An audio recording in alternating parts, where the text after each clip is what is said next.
It's morphin' time. Pterodactyl. Hi there. This is Datila, and welcome to the Jocelyn Time Post Show. And for tonight, I will be reviewing AEW Dynamite. Wow, so much went down on tonight's show. I don't even know where to start. And how about the show that we're getting next week? So that's insane. I don't even know where to start. Like, how about the Impact Invasion that we're getting next week with Dionna Peralta versus Mercedes Martinez next week? It's going to be champion versus champion, the Ring of Honor Women's Champion versus the interim Ring of Honor Women's Champion. I mean, in case Mercedes Martinez has forgotten, the last time that she fought Dionna Peralta, Mercedes Martinez tapped out. I'm not sure if she's forgotten that.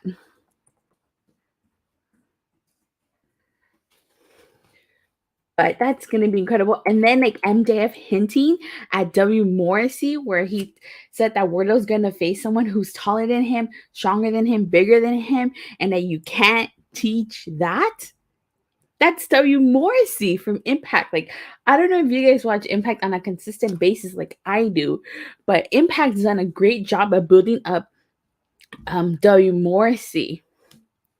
So I cannot wait for him to face Wardlow next week. Big Cass next week.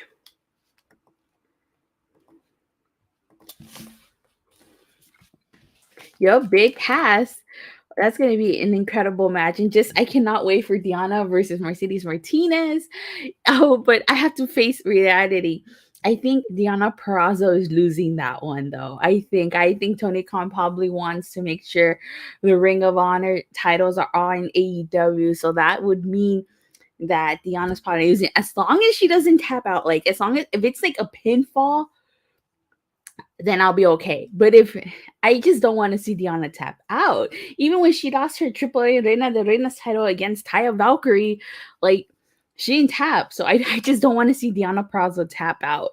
And I'm curious to see how Weirdo versus W. Morrissey is going to go next week. So, oh my God, next week's going to be such an incredible show. I cannot wait. Okay, but shocked to see Dionna next week. Yeah, me too. I kind of wasn't expecting it. That kind of came out of nowhere.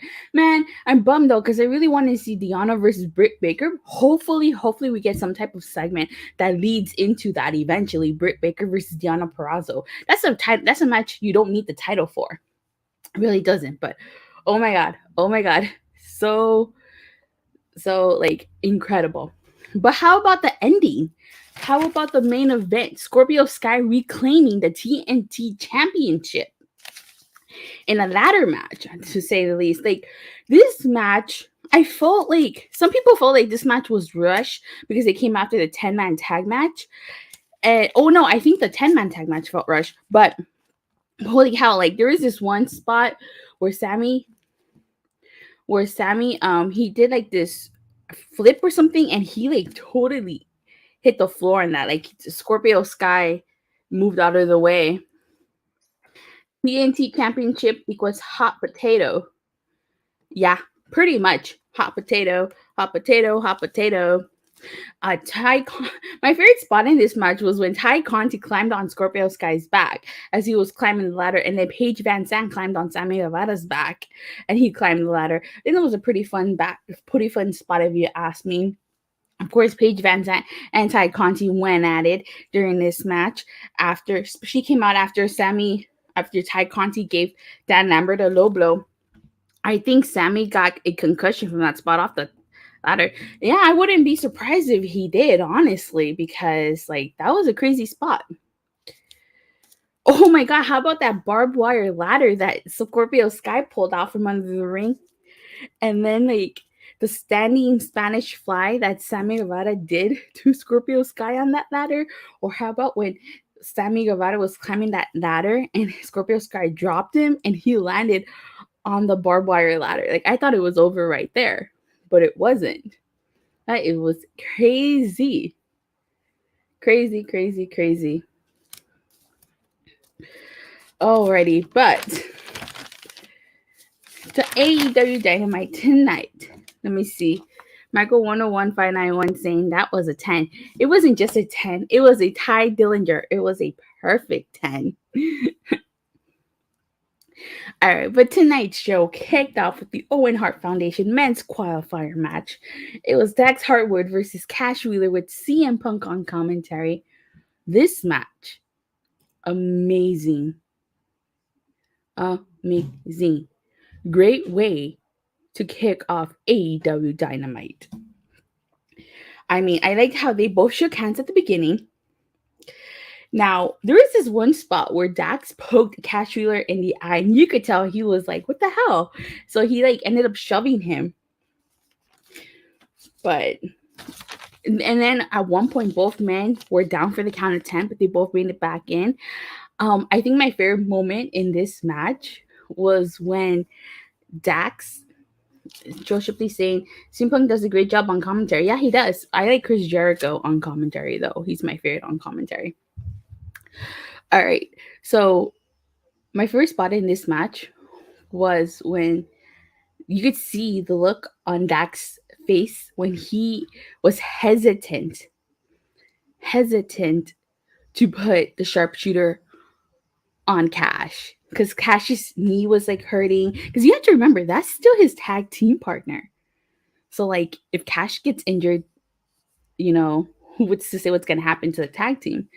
But that was my favorite spot. He was gonna put him in the sharpshooter. I wish we would have seen the sharpshooter in this match, but just a look of hesitation on Dax's face, where he was just hesitating, should he do it? Should he do it? Should he not do it? They gave a salute to Bret Hart with Bret's skull on both Harwood and Wheeler's tights. Yeah, definitely did. But in the end, Dax Harwood was victorious and both men hugged. So this was a great match. Whoever won, it didn't matter. Everybody won with this match. But yeah, it was just such a phenomenal match. Probably my favorite match on the night. Then, since CM Punk was on commentary, he did cut a promo saying that he has never... Okay, but before I continue, apparently this show was rewritten a couple of times because Hangman Dave Meltzer reporting tonight's AEW show was heavily rewritten due to Paige getting, So it makes me wonder how this CM Punk segment would have played out. But he basically said that there's never been a locker room with he's never been in a locker room with so much talent. And he asked himself, can he still do this? And now he can proudly say he can. He said he's a fan of Hangman Page. And he said from Dustin to Darby and everything has been a warm-up except for Eddie Kingston. He said without the fans, he doesn't come back. Win, lose, or draw, he's not a gambling man. He's going to keep fighting until the wheels come off. So it's official at AEW Double or Nothing in Las Vegas. You're going to have Hangman Adam Page versus CM Punk for the AEW World Championship. That is going to be an incredible match. And I have to say, if there's going to be a place for CM Punk to lose, it's going to be in Las Vegas. You cannot have Hangman versus Punk in Chicago at All Out and have Punk lose. You're going to have a riot on your hands. But incredible. Wow. I cannot wait for that match. And to see that match live is probably going to be spectacular. All right. Then we get a Scorpio Sky segment. Who says that he had a 402-day undefeated streak, and he was the first ever AEW tag team champ, and Philadelphia is here to see him beat up Sammy Guevara. So good little segment by Scorpio Sky. Then we get a trios match. It's Blackpool Combat Club versus the Factory. So they're in Utah's hometown. We got to keep that in mind. And I have the Blackpool Combat Club immediately went after the Factory once the match started. Those kicks to Aaron Solown's chest. Ouch. I like how like I said, they're in Wheeler's hometown. So he got the pin on Nick Comoroto, and then Moxley and Bryan were taking care of Solow and QT Marshall on the side. And so Blackpool Combat Club was victorious. So good match. Good match. They need to come up with the trios titles pretty soon. They will go bananas with that incredible match with Hangman Page versus CM Punk. Yeah, they would. So then, okay, so we get a backstage segment with Jungle Boy, Christian Cage, and Ricky Starks and Powerhouse Hobbs say that they want to challenge for the tag titles. Should be an interesting match. And actually, they should challenge for the tag titles. They're a tag team. Why not? So that would be an incredible match. I cannot wait to see that. Then we get Wardlow versus Lance Archer. Wardlow coming out to no theme music. Trios title will be coming soon. Yeah, it seems like it. It really does, especially with all of this. So Lance Archer threw himself at Wardlow before the start of the match. There was a chokeslam to Wardlow. Wardlow gave Lance Archer many headbutts, and then Wardlow pulled his straps down, so he hit powerbomb Symphony 4 times to Lance Archer and was victorious. Oh, sorry about that. Alrighty. And so then we get the Jericho appreciation segment, who they say sports entertainers are what's best for business, and they call us the AEW Galaxy. Is that a shot at the WWE universe? Huh, that's funny. AEW Galaxy. So we're all part. So the AEW fans are the AEW Galaxy. That's interesting. I wonder if they're going to keep saying that or if it's just a one-time thing. Huh, that was funny. Jericho saying people pay to see him and to see the Jericho Appreciation Society, so that Eddie Kingston, Santana and Ortiz owe an apology, and Chris Jericho demands an apology. Both Santana and Ortiz give Jericho the finger. And you know, the hat that Daniel Garcia was wearing kind of reminds me of 90s Triple H when he used to wear that hat. So I don't know if that was intentional or not. But Jericho says there's 5 of them and only 3 of them, and that they're going to take each of them out. And then Jericho says that Kingston should hit him so that he could get fired, just like he got fired from the other company, that no company wants him. So great segment between the Jericho Appreciation Society, Eddie Kingston, Santana, and Ortiz. All right, then we get a Philadelphia street fight. It's Serena Deeb versus Hikaru Shida. This is a rubber match, as both women are 2 each. So this is their 5th match. That Michael 101.591 saying that was the best segment of the night. Jericho looked scared as hell when Kingston got in his face. I think that was real fair on Jericho. Maybe Jericho is just good at portraying emotions. So this rivalry started in October of 2021, and this was a decent match, decent street fight. I don't know. Again, you guys feel free to disagree with me, but I feel like out of all the women's matches that had stipulations, from the lights out match between Britt Baker and Dante Rosa to that fight between Penelope Ford and the Bunny versus Conti and Anna Jay, I just feel like this one was like the weakest one. I don't know. That's just me. I just think like this match was like the weakest one of all of those matches. I don't know. Maybe I was expecting more. Maybe. That's probably why I feel that way. But what do you guys think of this match? It wasn't a bad match, but I just felt like it was just the weakest of all of those stipulation matches that the women's have had. But a lot of Shida blinding Hikaru with that powder, and then Shida whacking Serena Deeb with that kendo stick a couple of times, choking her with that kendo stick too. And then Serena Deeb was victorious. She won by submission. So I don't know where they go from here.